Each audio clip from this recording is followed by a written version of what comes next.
아무리 교회를 오래 다녀도 또 아무리 교회에서 받은 직분이 크고 맡은 일이 많다 해도 십자가와 또 그 십자가에 달리신 예수 그리스도의 희생에 대한 온전한 이해와 깨달음이 없으면 신앙의 강가에서 얕은 물 곁에 발 적시고 노는 어린아이와 같이 그렇게 신앙생활하고 있다고 말씀을 드릴 수가 있습니다.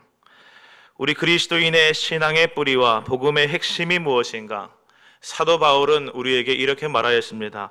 내게는 우리 주 예수 그리스도의 십자가 외에 결코 자랑할 것이 없으니. 할렐루야. 따라 읽어보겠습니다. 그러나 내게는 우리 주 예수 그리스도의 십자가 외에 결코 자랑할 것이 없으니.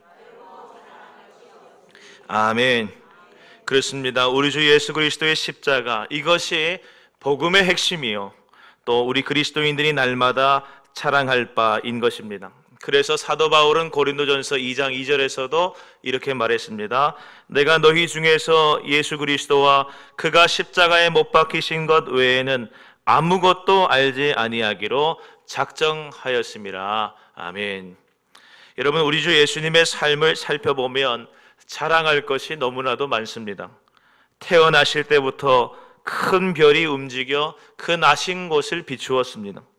수많은 사람들이 듣고 감동받았던 금사라기 같은 말씀들도 있습니다. 많은 환자들과 귀신 들린 자들을 고치신 사건들도 있고, 보리떡 5개와 물고기 2마리로 5,000명이나 되는 많은 사람들을 한 번에 먹이시는 일들까지 생각해 보게 되면 다 어마어마하고 대단한 일들이지요.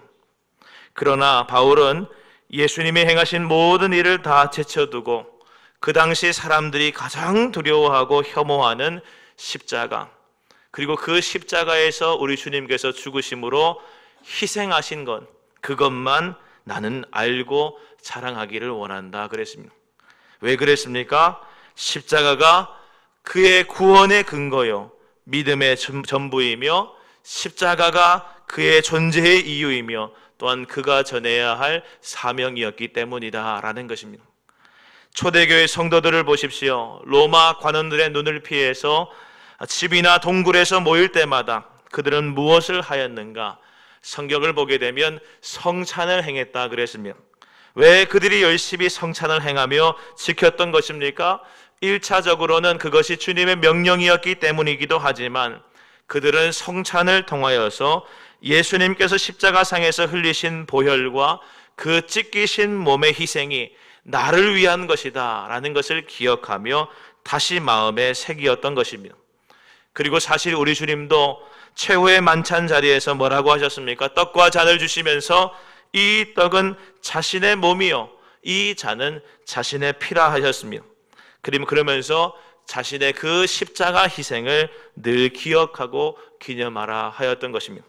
사랑하는 여러분, 초대교회는 이처럼 그 신앙의 중심에, 그 삶의 중심에, 그 인생의 중심에, 교회의 중심에 늘 예수 그리스도의 죽음과 십자가 희생, 이것만 있었다라는 것이죠. 이것만 생각했다 했습니다. 사랑하는 여러분, 우리도 이와 같아야 할 것입니다. 무엇보다 우리는 십자가를 이해하고 십자가 지신 예수님의 희생에 대하여 깨달아야 합니다. 그리할 때 우리의 믿음도 바르게 세워지며 날마다 은혜 아래 신앙이 성숙해져가는 은총을 누리게 될 줄로 믿습니다. 여러분, 십자가를 모르는 것은 인생 최대의 저주요, 또 예수 믿지만 아직도 십자가와 그 십자가에 달리신 예수 그리스도의 희생에 대한 이해와 깊이 없이 교회를 그저 왔다 갔다만 하는 사람은 초라한 그리스도인입니다. 그러면 여러분, 우리는 어떻게 이 십자가를 온전히 이해하고 깨달을 수 있겠습니까?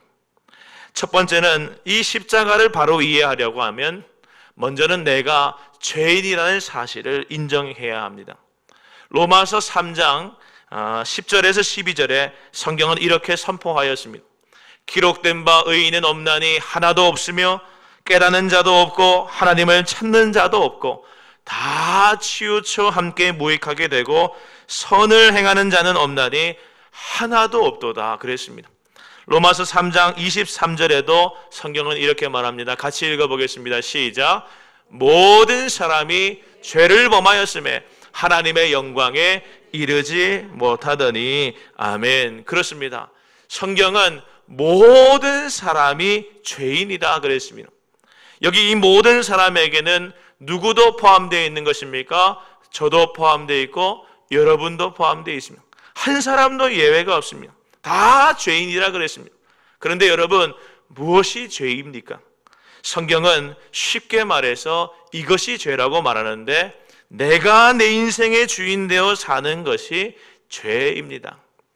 여러분, 아담이 처음 창조되었을 때에는 하나님이 그의 주인이었습니다. 믿으시면 아멘 하시기 바랍니다. 그래서 하나님 말씀에 그는 순종했고 하나님과 동행했고 하나님이 주시는 것들로 인하여 기쁨과 감사와 평안과 안식을 누리면서 살게 되었습니다. 그런데 하나님께서 금하신 선악과를 따먹었다고 성경은 말하는데, 그때 어떻게 되었습니까? 하나님과 분리되었습니다. 에덴 동산에 쫓겨나게 되었습니다. 영원한 죽음의 형벌과 진노를 받게 된 것입니다. 그런데 여러분, 우리는 간혹 이렇게 생각합니다. 첫사람 아담, 그가 선악과를 따먹었는데 그것이 어째서 죄인가? 선악과 열매 안에 어떤 죄의 독성이 들어있어서 그것을 따먹어서 입에 넣는 순간에 독버섯처럼 그 선악과에 있는 독이 아담의 몸속으로 흘러 들어갔는가? 이렇게 생각합니다. 그러나 그렇지 않습니다. 선악과를 따먹지 말라 하신 하나님의 말씀을 이 아담이 불순종하는 그때에, 불순종함으로써 그 따먹는 행위 자체가 그에게 죄가 된 것입니다. 그렇습니다. 하나님 말씀에 불순종하는 행위, 이것은 다르게 말하게 되면 하나님과 관계없이 살겠다. 이제까지는 하나님이 나의 주인이었지만 이제는 내가 원하는 대로 내 멋대로 살겠다. 내 인생의 주인이 나다. 내 마음대로 살아보겠다고 하는 의지의 표명을 하였던 것이다. 그것이 바로 죄인 것입니다. 그래서 성경은 로마서 5장 12절 말씀에, 그러므로 한 사람으로 말미암아 죄가 세상에 들어오고 죄로 말미암아 사망이 들어왔나니 이와 같이 모든 사람이 죄를 지었으므로 사망이 모든 사람에게 이르렀느니라 하였습니다. 사랑하는 여러분, 우리 인간은 다 죽습니다. 이 죽음이 무엇 때문이라는 것입니까? 한 사람으로 말미암아 죄가 우리 인간에게 들어왔기 때문이고, 따라서 우리가 죄인이기 때문에 죽는다. 이렇게 성경이 말하고 있는 것입니다. 사랑하는 여러분, 그러므로 예외가 없습니다. 아담 이후에 그 죄의 씨를 물려받은 전 인류는 다 죄인으로서 죽어가는 것입니다. 모든 인간이 다 자기 인생에 자기가 주인인 것처럼 살고 있습니다. 그로 인하여 하나님의 영광에 이르지 못하고 하나님과 분리되어 삶으로 말미암아 죽어가고 있는 것입니다. 그런데 문제는 대부분의 사람들이 자기가 죄인이라는 사실을 인정하지 않습니다. 다른 사람을 보면서 저 사람은 죄인이야 라고 말하면서도 정작 자신에 대해서는 내가 죄인이라고 한 번도 생각하지를 않습니다. 많은 사람들이 나 정도면 양심적이지 않아, 나 정도면 선량하지 않아, 이렇게 생각하는 것이죠. 세상에는 나보다 훨씬 더 악하고 훨씬 더 흉한 죄인들이 득실거린다고 위안하면서 자기 속에 있는 죄에 대해서는, 그 엄청난 죄에 대해서는 보지를 않는 것입니다. 그래서 모든 사람들이 다 나처럼만 살면은 이 세상은 아름다워질 것이라고 자신하고 사는 것입니다. 그런데 여러분, 정말 그렇습니까? 여러분들이 원하는 대로 다 그렇게 살면 세상이 깨끗해지겠습니까? 절대 그렇지 않습니다. 여러분, 사과나무는 사과가 없어도 사과나무입니다. 왜 그렇습니까? 언젠가 그 나무에는 반드시 사과 열매가 맺힐 것이기 때문에 그렇습니다. 우리가 사과나무에 사과가 달려있지 않다고 해서 그 나무를 보면서 저거는 복숭아 나무야, 혹은 감나무야, 배나무야, 이렇게 말합니까? 절대로 그렇게 말하지 않습니다. 사과나무에 사과라고 하는 열매가 맺혀 있으나 없으나 그 나무는 당연히 사과나무인 것입니다. 마찬가지입니다. 사람이 왜 죄인입니까? 그것은 우리가 이미 죄의 뿌리를 둔 죄라고 하는 나무 가운데 우리가 그러한 나무이기 때문에 그렇습니다. 뿌리가 죄이기 때문에 지금 당장에는 그 죄의 열매가 맺혀 있지 않다고 할지라도 우리는 언젠가 기회가 되면, 여건이 되면, 상황이 되면 반드시 죄의 열매를 맺을 수밖에 없는 죄인이라고 하는 나무로 살고 있는 것입니다. 사과가 하나밖에 열리지 않았던, 수십 개가 열렸던, 큰 열매를 맺었던, 아니면 작은 열매를 맺었던 사과나무의 본질은 변하지 않습니다. 마찬가지로 죄를 한 번 지었던, 수십 개를 지었던, 1000번을 지었던 횟수는 중요하지 않습니다. 또 큰 죄를 지었던, 작은 죄를 지었던 죄의 크기도 중요한 것이 아닙니다. 중요한 것은 모든 사람이 다 죄의 뿌리를 내리고 있는, 죄의 나무를 가지고 있는 존재라고 하는 사실입니다.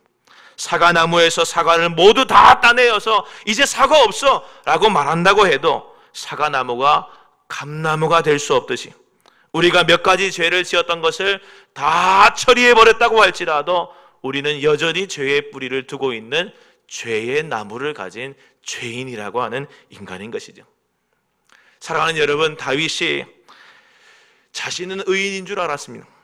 하나님께 택함을 받아서 하나님께 기름 부음 받고 유대의 왕이 되고 온 이스라엘의 왕이 되니까, 하나님의 은혜로 승승장구하는 삶을 살아가니까, 야, 나는 의인이다, 그렇게 생각했습니다. 그런데 밧세바를 범하고 우리아를 죽이고 난 다음에 내가 엄청난 죄인이구나 라는 것을 깨달았습니다. 자기 삶에 맺힌 그 원하든 원하지 않았든 맺혀버렸던 그 죄의 열매, 간음이라고 하는 열매, 살인이라고 하는 열매, 그것이 맺히는 것을 보면서, 이 죄의 열매가 맺히는 것을 보면서 자기 실존이 죄의 나무라는 것을 알아버렸습니다. 그래서 그는 고백합니다. 시편 51편 3절 말씀에 물은 나는 내 죄과를 아오니, 죄과가 뭡니까? 죄의 열매라는 것이에요. 내 죄과를 아오니 내 죄가 항상 내 앞에 있나이다 그랬습니다. 또 시편 51편 5절에 내가 죄악 중에서 출생하였으며 어머니가 내 죄 중에서 나를 잉태하였나이다 이렇게 말했습니다. 나는 날 때부터 어떤 사람이었다는 것입니까? 날 때부터 아담의 후손으로 죄의 뿌리를 둔 죄의 나무와 같은 죄인이라는 것을 그는 드디어 깨닫게 되었다는 것입니다. 다윗은 자신이 원하든 원하지 않든 자신은 언제 어디서든지 상황만 허락되면 죄 지을 수밖에 없는 그러한 존재라는 사실을 그는 깨닫고 놀라하고 두려워했다라는 것입니다. 그래서 하나님께 기도합니다. 시편 51편 10절 말씀에 하나님이여 내 속에 정한 마음을 창조하시고 내 안에 정직한 영을 새롭게 하소서. 아멘. 사랑하는 여러분, 다윗은 자기 속에 깨끗한 마음을 창조해달라고 하나님께 기도하고 있습니다. 창조해달라고 하는 말은 무슨 말입니까? 무에서 유를 만들어낸다는 것이 창조죠. 다윗은 자기 속에 깨끗한 마음이 하나도 없다, 완전히 무와 같다는 것을 시인한 것입니다. 나는 하나님 앞에서 의로운 행위를 조금도 할 수 없는, 행하는 모든 것이 다 악한 존재라는 사실을 그제서야 알고, 하나님 내게는 선한 것이 하나도 없습니다. 그러니 하나님께서 그 선하신 은혜의 역사를 창조해 주셔야 됩니다. 이렇게 고백하였던 것입니다. 여러분, 하나님 마음에 합한 자라고 불렸던 것이 다윗인데, 다윗이 하나님 마음에 합한 자라고 불렸던 그 시작은 그가 온 이스라엘의 왕이 되었을 그 시점이 아니었습니다. 하나님의 마음에 합한 자라고 불리는 다윗의 시작은 오늘 이 시편 51편 말씀과 같이 철저한 죄인의식, 내가 죄의 나무를 가진 죄인이라고 하는 의식을 가지고 그것을 주님 앞에 고백하는 그 순간부터 은혜가 시작되었던 것입니다. 사랑하는 여러분, 개가 개이기 때문에 짖는 것이지 짖기 때문에 개가 되는 것은 아닙니다. 이와 같이 우리는 죄를 짓기 때문에 죄인이 아니라 죄인이기 때문에 죄를 짓는 것입니다. 여러분, 당장에 우리가 죄를 짓지 않았다 할지라도 우리 안에는 이미 우리가 어찌할 수 없는 죄의 씨앗이 숨겨져 있습니다. 아무리 훌륭한 성인 군자라 해도 죄를 지을 수밖에 없는 환경이 조성이 되게 되면 죄는 반드시 그 사람 속에서 꽃 피울 수밖에 없는 것입니다. 따라서 죄를 안 지으려고 노력하는 것이 중요한 것이 아니라 죄를 안 지으려고 노력한다 해도 죄의 환경이 조성되면 나도 모르게 튀어나온다는 것이 중요한 것이죠. 그래서 우리는 늘 갈등하고 고민합니다. 따라서 무엇 해야 하겠습니까? 우리는 죄의 뿌리를 잘라야 됩니다. 아무리 예쁜 꽃이라 해도 뿌리가 잘린 꽃은 죽게 됩니다. 뿌리를 잘라내고 꽃병에 꽂아두면 그 순간은 화려하고 예쁘게 살아있는 것 같지만 시간이 흐르면 꽃잎이 마르고 줄기가 시들고 점점 말라서 없어지는 것처럼 죄의 뿌리를 잘라내야 되는 것이죠. 그러면 어떻게 해야 죄의 뿌리를 잘라낼 수 있습니까? 그 첫 번째는 바로 나는 할 수 없습니다. 은혜가 임해야 합니다.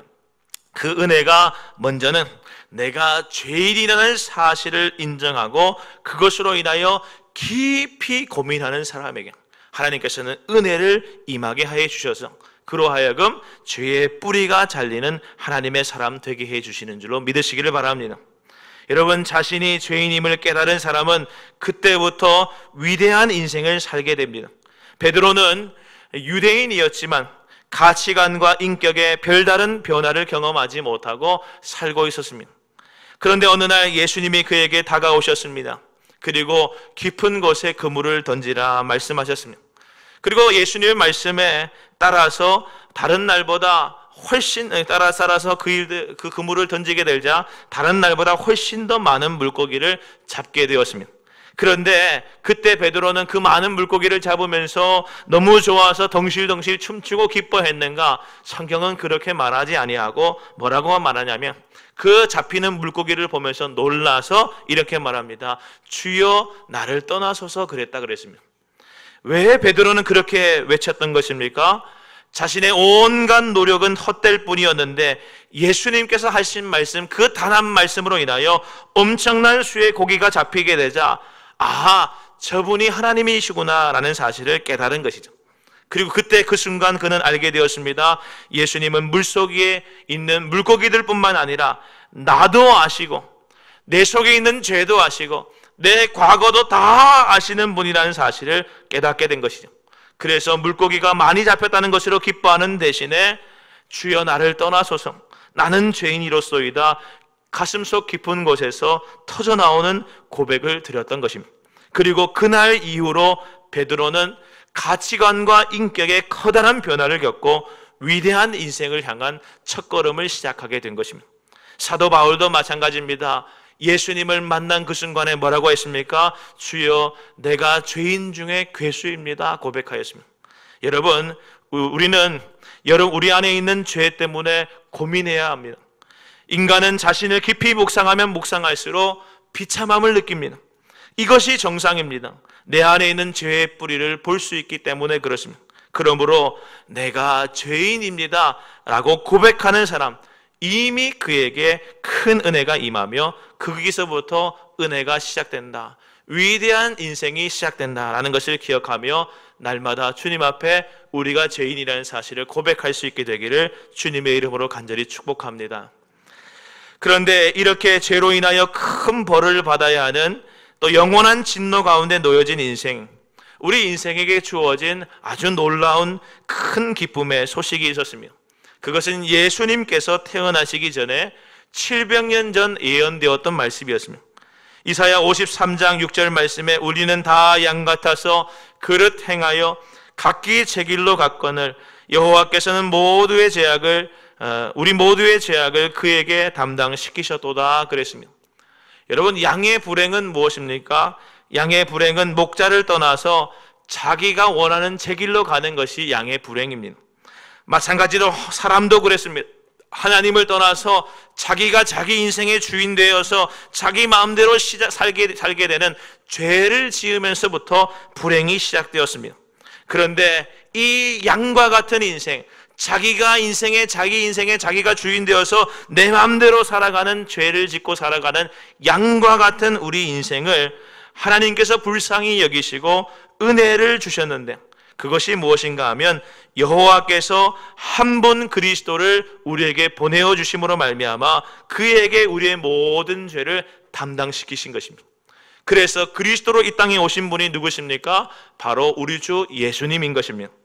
그리고 하나님은 약속대로 독생자 예수 그리스도를 우리를 위하여 내어주셨고, 예수님은 오셔서 십자가 지고 죽으심으로 말미암아 우리의 죄 문제를 말끔히 해결하신 것입니다. 할렐루야. 그런데 우리는 여기서 생각해 보게 됩니다. 내 죄 문제, 나의 선하고 착한 행동으로 씻어낼 수 없는가?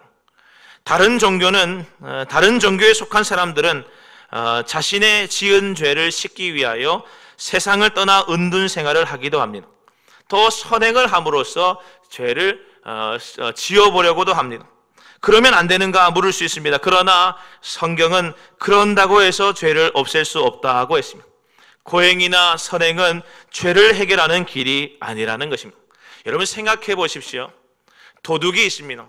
도둑이 은행에 들어가서 금고를 털어서 수천만 원을 훔쳐서 달아났습니다. 그리고 그 돈 가지고 호의호식 하면서 흥청망청 살고 있는 중에 가끔씩 내가 도둑놈으로서 이런 도둑질해서 되겠나 생각이 들어서, 양심의 가책이 들어서 지나가는 거지를 보면서 몇만 원 적선하고, 불우이웃 돕기 모금함을 보면서 몇십만 원 집어넣고, 지나가다 고아원 보면 라면 몇 박스 사다가 보내주고 하면서 적당히 마음을, 양심을 달래고 산다고, 그것이 그 모든 죄가 사라지는 모습인가라는 것이죠. 여러분, 이게 얼마나 기막히고 웃긴 일입니까? 선행과 고행은 마치 그와 같은 것입니다. 근본적인 해결을 주지 못하는 것이죠. 여러분, 죄는 결국 죄의 대가 지불은 어떻습니까? 결국 죄 지은 당사자가 죽어야지만 죄의 대가에 지불이 있을 수 있습니다. 그래서 레위기 17장 11절 말씀에 성경은 이렇게 말했습니다. 같이 한번 읽어보겠습니다. 시작. 육체의 생명은 피에 있음이라. 내가 이 피를 너희에게 주어 제단에 뿌려 너희의 생명을 위하여 속죄하게 하였나니 생명이 피에 있으므로 피가 죄를 속하느니라. 아멘. 무엇이 죄를 속한다 했습니까? 피가 죄를 속한다 했습니다. 왜 그렇습니까? 피에 생명이 있기 때문이다. 히브리서 9장 22절 말씀에서도 성경은 이렇게 말했습니다. 함께 읽어보겠습니다. 시작. 율법을 따라 거의 모든 물건이 피로서 정결하게 되나니 피 흘림이 없은즉 사함이 없느니라 그랬습니다. 여러분, 그렇습니다. 기본적인 죄사함의 원리는, 죄는 반드시 피 흘림으로, 다시 말해서 생명으로만 갚을 수 있다라는 것입니다. 그래서 구약 시대의 사람들 왜 제사 드리면서 짐승을 잡는 그런 야만적인 행동을 했었을까요? 왜 피 흘리고 피 뿌리는 일을 했었습니까? 피가 없으면 생명의 속죄함, 죄 용서가 안 되었기 때문에 그렇습니다. 피는 생명의 상징입니다. 우리가 죄인됨으로 인하여 생명을 잃어버렸습니다. 결국 죄인에게 찾아온 것은 죽음이었던 것이죠. 그러므로 이 죽음을 대체할 생명을 다시 회복하려고 한다면 생명의 상징인 피가 있어야 되었던 것이고, 그래서 구약에서는 짐승을 잡아 피 흘리게 했고 그 피를 뿌리게 했던 것이죠. 죄 지은 사람이 짐승을 끌고 와서 그 짐승의 머리에 손을 얹고 안수하면 그 짐승은 자기 머리에 손 얹고 기도하는 그 사람의 모든 죄를 짊어지게 됩니다. 제사장이 그 짐승을 죄인이 그 짐승을 잡고 그 짐승의 피를 가지고 제사장이 그 사람에게 뿌리게 됩니다. 그리고 하나님 앞에서 제사를 지냄으로써 그 사람의 죄가 이 피 흘리는 짐승의 생명을 잃음으로 인하여 그 사람의 죄가 용서받았다고 선언되는 것이죠. 그리고 특별히 대제사장은 1년에 한 차례씩 이스라엘 백성들의 모든 죄를 짊어지고 자기 몸에 피를 뿌리면서 지성소로 들어갑니다. 하나님 계시는 지성소로 가서 자신의 죄와 또 모든 백성들의 죄를 하나님 앞에서 그렇게 용서함 받고 나왔습니다. 이것이 속죄와 같은 속죄의 은혜인데, 이 속죄의 은혜가 없이는 구원받지 못하고 죄 용서함 받지를 못하는 것이죠. 다시 말해서 속죄의 은혜는 피 없이는 안 되는 것이었습니다. 그런데 구약의 모든 제사 제도는 다 일시적인 것들이요, 그림자요, 불완전한 것이었습니다.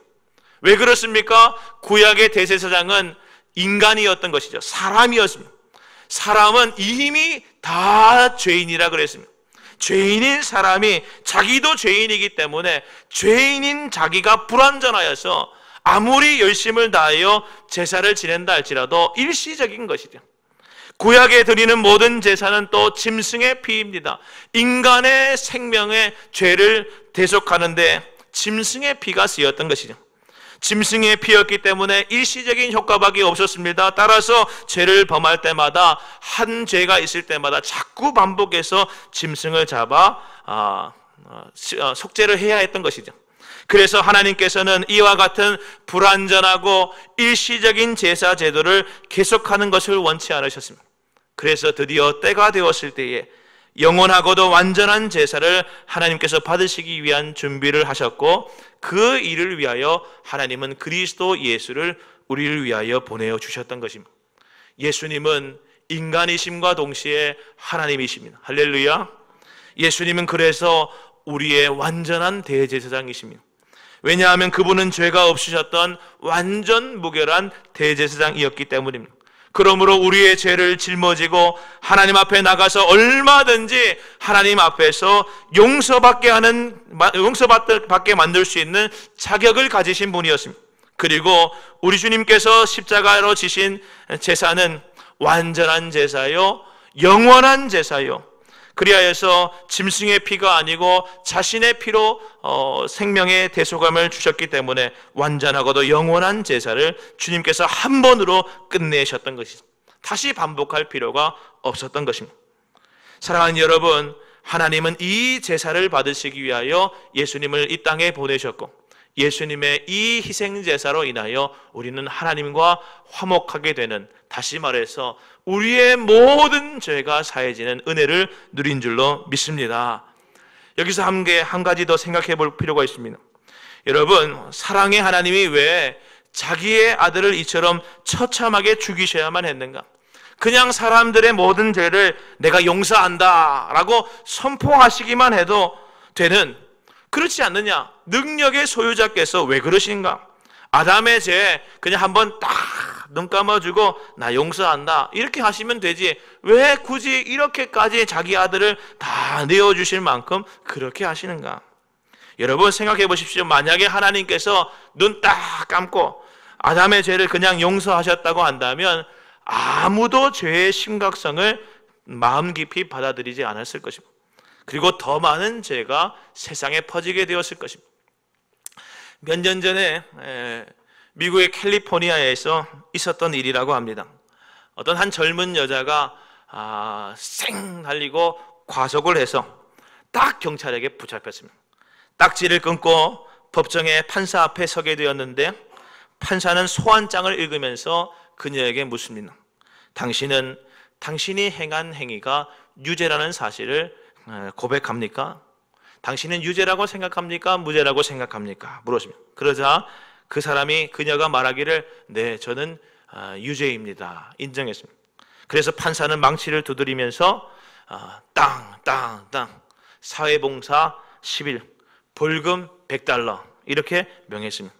그런데 너무 놀라운 일이 있었는데, 판사가 갑자기 그렇게 땅 선고하고 난 다음에 일어나더니 자신이 입고 있던 법복을 벗고서는 단에 아래 내려가서 지갑을 열고서 그녀의 벌금을 대신 지불했습니다. 이 판사가 왜 그랬는가 알아보니까 그 판사가 그 젊은 여자의 아버지였던 것입니다. 법정에 서서 선고받은 사람이 이 판사의 사랑하는 딸이었던 것입니다. 따라서 그는 판사로서 법을 어긴 사람에게 그 법에 대한 정의를 이루기 위하여 법에 대한 정죄를 선언했지만, 그러나 그 사랑하는 딸의 아버지였기 때문에 내가 너를 사랑하니까 다 용서해 주겠다, 그만 가보거나 하지 아니하고 자신의 모든 판사로서의 할 일은 다 하면서도 판결은 내림과 동시에 아버지의 자격으로 그의 모든 벌금을 지불하더라는 것이죠. 사랑하는 여러분, 이 세상에서 법을 집행하는 판사도 이러할진데 온 우주의 주관자 되시고 창조주 되신 하나님은 어떠하시겠습니까? 우리가 죄를 지었습니다. 성경이 죄의 대가가 죽음이라고 명확하게 밝히고 있습니다. 하나님은 우리를 너무나 사랑하시지만 하나님은 죄를 처벌하셔야 됐습니다. 하나님은 공의로우시고 정의로우시기 때문에 죄에 대해서만큼은 처벌하셔야 됐습니다. 그래서 하나님의 공의로우심으로 죄는 처벌하시고 하나님의 사랑하심으로 말미암아 그 보좌를 내려놓고 인간의 몸을 입고 이 땅에 오셔서 우리의 죄값을 대신 지시고 자기 목숨을 내놓으셨던 것이죠. 이것이 십자가요, 이것이 예수님의 희생입니다. 그래서 우리 주님은 오늘 말씀에 십자가에서 죽으시기 직전에 제자들을 불러 모아서 최후의 만찬에서 이렇게 말씀하셨습니다. 이것이 죄 사함을 얻게 하려고 많은 사람을 위하여 흘리는 바 나의 피 곧 언약의 피니라 하였습니다. 예수님의 십자가 그 희생은 우리에게 죄 사함을 얻게 하려고, 할렐루야, 죄 사함을 얻게 하려고 모든 사람을 위하여, 많은 사람을 위하여 흘리는 예수님의 약속의 피다, 언약의 피다, 이렇게 말씀하셨습니다. 이제 말씀을 정리하고 마치겠습니다. 예전에, 요즘에도 이런 영화들이 많이 있는데 예전에 한 영화에서 봤던 기억이 있습니다. 어릴 때 봤던 영화라서 지워지지 않는데 한 사람이 다리에 상처를 입고 피를 쫙 흘리고 막 쩔뚝쩔뚝거리면서 산속으로 도망다닙니다. 그런데 그 사람을 잡으려고 저쪽 반대편 사람들이 그 피냄새를 맡으면 막 쫓아가는 사냥개를 막 풀어가지고 이 피냄새를 맡으면서 이 사람을 막 쫓아가게 하는 거예요. 그래서 사냥개가 와와와 그러면서 막 온 산을 뛰어다니면서 그 사람에게 점점 가까이 오면, 영화의 장면을 보면 그렇잖아요. 사람도 한번 비쳤다가 개도 한번 비쳤다가 사람도 한번 비쳤다가 하면서 막 점점 막 쫓아오도록 하는 거잖아요. 이 지칠 대로 지친 그리고 기진맥진한 이 사람이 한참을 도망가다가 이제 곧 잡힐 것 같은데 강이 마침내 나타났습니다. 강을 발견해서 강에 이 사람이 푹 들어가가지고 몸을 쫙 숨기고 탁 이렇게 있으니까 어떻게 됩니까? 집요하게 쫓아오던 사냥개의 추격이 멈춰버렸습니다. 왜 그래 됐는가? 사냥개가 피냄새를 이제 못 맡아가지고 더 이상 그 사람을 찾지를 못하는 겁니다. 그거가 바로 십자가의 희생의 은혜입니다. 할렐루야. 예수님의 십자가와 그 희생의 보혈은 이와 같습니다. 그 십자가의 보혈, 예수님께서 흘리신 보혈에 우리가 푹 잠기게 되면 우리의 몸에서 계속 흘러나오는 죄의 냄새, 죄의 모든 것들이, 그래서 마귀가 계속 쫓아와서 우리를 정죄하는 그 사냥개와 같은 마귀의 정죄를 십자가는 은혜의 강이 되어서, 십자가 보혈은 은혜의 강이 되어서 그 은혜의 강에 몸을 담그기만 하면 어떤 죄라도 용서받는 은혜를 누리게 되는 것입니다.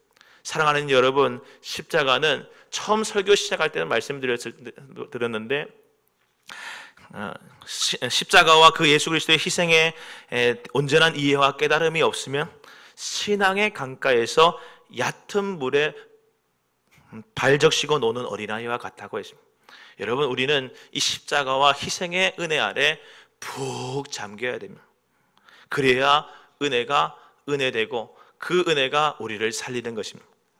등산을 하다가 갑자기 산불이 나서 불길이 막 밀려오면 어떻게 해야 살 수 있습니까?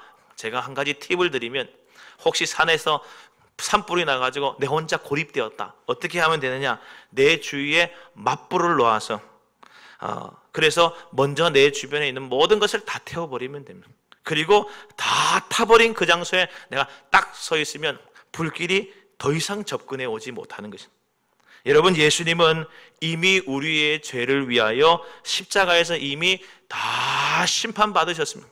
그래서 그 십자가 위에 우리가 딱 서 있으면 더 이상 죄의 정죄가 우리를 덮쳐오지를 못하는 줄로 믿으시기를 바랍니다.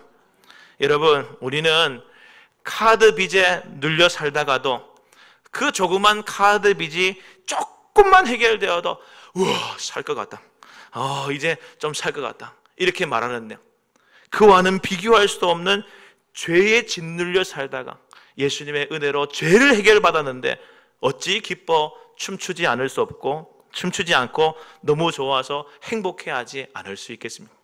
사랑하는 여러분, 예수님의 십자가와 희생은 우리를 이러한 기쁨으로 인도해 주셨습니다.